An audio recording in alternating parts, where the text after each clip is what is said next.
Bonsoir les amis, ravi de vous retrouver pour une troisième saison de Face à Face. Ce soir nous accueillons M. Gabriel Serville, bonsoir. Bonsoir M. Amri.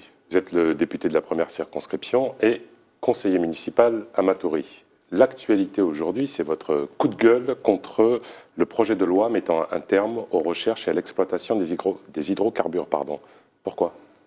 Alors je rappelle qu'en 2000, il y a une loi d'orientation pour les Outre-mer qui a accordé à la région Guyane la compétence en matière de délivrance des titres miniers, notamment les titres miniers offshore.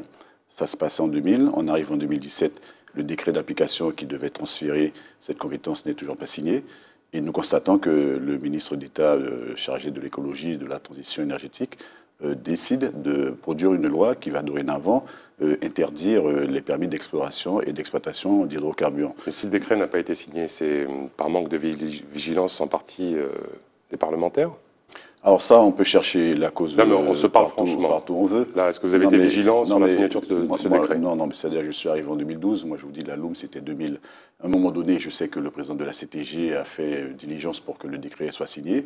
Je pense que c'est volontairement que le gouvernement a laissé traîner cette affaire-là, en sachant qu'il allait en direction d'une annulation pure et simple de toute autorisation.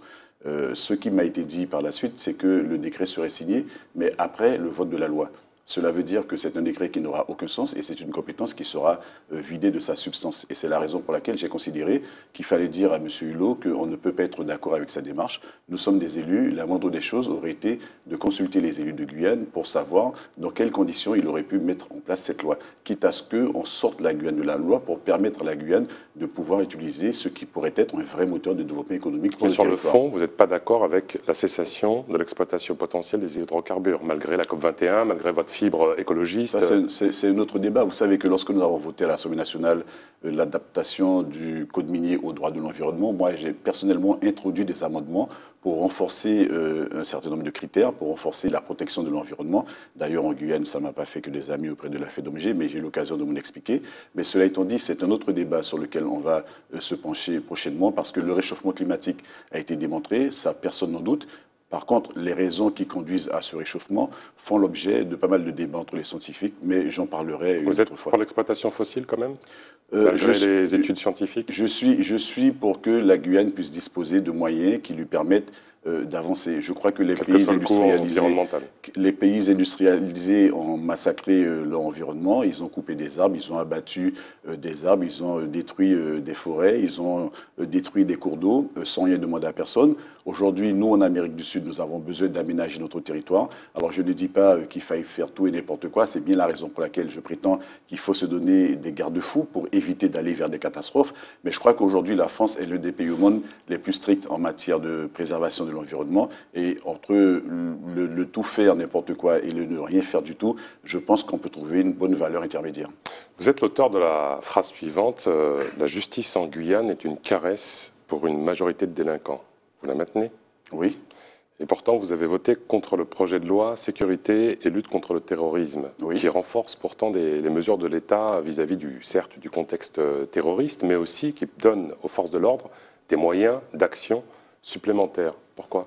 Moi, je considère que cette loi, elle part de bons sentiments, mais quand on voit la manière dont les choses vont s'appliquer sur le territoire et toutes les contraintes qui vont s'opposer aux libertés, à l'expression des libertés individuelles, il y a comme un non-sens. Je considère qu'il aurait fallu prendre le temps de travailler davantage sur d'autres aspects. Je parle par exemple au niveau du renseignement. Il y a des choses qui se passent sur le territoire. Il y a des attentats qui se commettent, certainement parce que les services de renseignement de l'État n'ont pas pris la pleine mesure des problématiques pour pouvoir coordonner les actions, pour pouvoir partager les fichiers. Et donc je considère que sur le territoire de la Guyane, il y a des choses que nous savons, il y a des réactions qui n'ont pas lieu. Maintenant, l'application de cette loi sur le territoire de la Guyane, elle va exclusivement viser vous, moi, d'honnêtes citoyens qui ne sont pas des délinquants, qui ne sont pas des terroristes. Également des personnalités, mais on peut le dire parce que ça fait partie du jeu. Non, mais moi, je n'ai pas peur pour ma petite personne. Je n'ai pas peur pour ma petite personne. Vous avez des choses à cacher, mais rien du tout. Lorsqu'on se lance comme ça sur cette base publique, moi je considère qu'il faut faut savoir ce qu'on fait. On a voté une loi pour moraliser la vie publique. Les Guyanais sont descendus dans les rues le 28 mars pour dire nous ça. Donc il appartient à chacun de faire en sorte de ne pas prêter le flanc. Maintenant, je considère qu'il y a des services de renseignement qui ne fonctionnent pas correctement. Il y a des délinquants qui sont notoirement connus par les services de justice et qui sont là en train de vaquer en toute liberté. Je pense qu'il faut d'abord avoir une coercition assez forte en direction de ces gens qui sont identifiés nommément avant que d'élargir le champ d'investigation qui risque de pénaliser monsieur tout le monde. L'autre actualité, c'est aussi l'élection du nouveau maire de Matoury et l'explosion que cela a entraîné. Vous avez mal préparé votre succession, monsieur Serville? Alors, vous avez été interpellé sur ce sujet lors de la campagne des législatives? J'avais dit à mes amis que je ne souhaitais pas parler de ça parce qu'entre les accords de Guyane, les accords de l'hôpital, la crise migratoire qui nous touche, tous les problèmes auxquels nous sommes confrontés, j'ai considéré que ce qui s'est passé à la mairie de Matoury, c'est regrettable, mais pour moi, c'est un épiphénomène. Je ne suis pas investi d'un droit divin qui me permettait d'assurer ma succession. Ce n'est pas le roi qui donne la clé du château au prince ou à la princesse.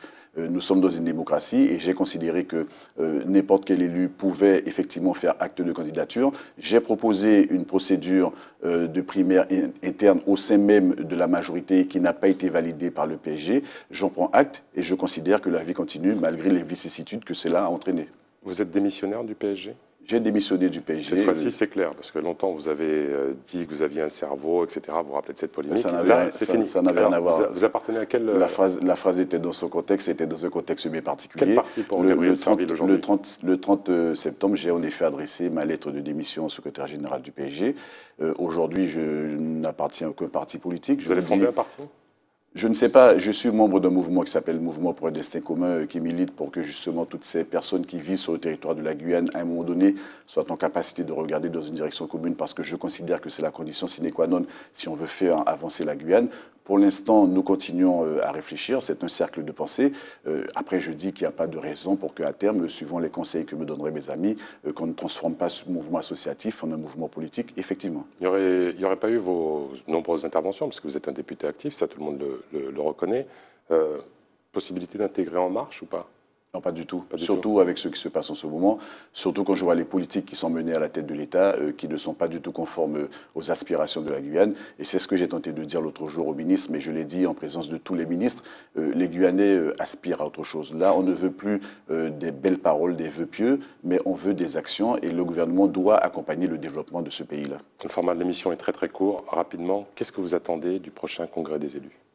Et le prochain congrès, je n'attends rien d'autre qu'ils mettent en place l'adoption du règlement intérieur comme c'est prévu à l'ordre du jour, qu'ils mettent en place le mode opératoire qui va permettre d'engager les états généraux. Ce que je voudrais, c'est que ces états généraux-là ne durent pas une éternité, parce que nous avons déjà réfléchi, nous savons ce qui est bon pour la Guyane, et donc il s'agira pour nous de synthétiser toutes les réflexions que nous avons menées par le passé pour produire ce livre blanc qui sera notre base de départ de discussion avec le gouvernement, en espérant, comme on l'a dit, que nous allons pouvoir faire la démonstration à la population qu'il y a des objectifs que nous ne pourrons pas atteindre si nous restons dans le cadre institutionnel actuel qui est un véritable frein au développement de la Guyane. Monsieur Serville, merci d'avoir participé à cette émission. Les amis, merci de l'avoir suivi. À très bientôt. Tchembé.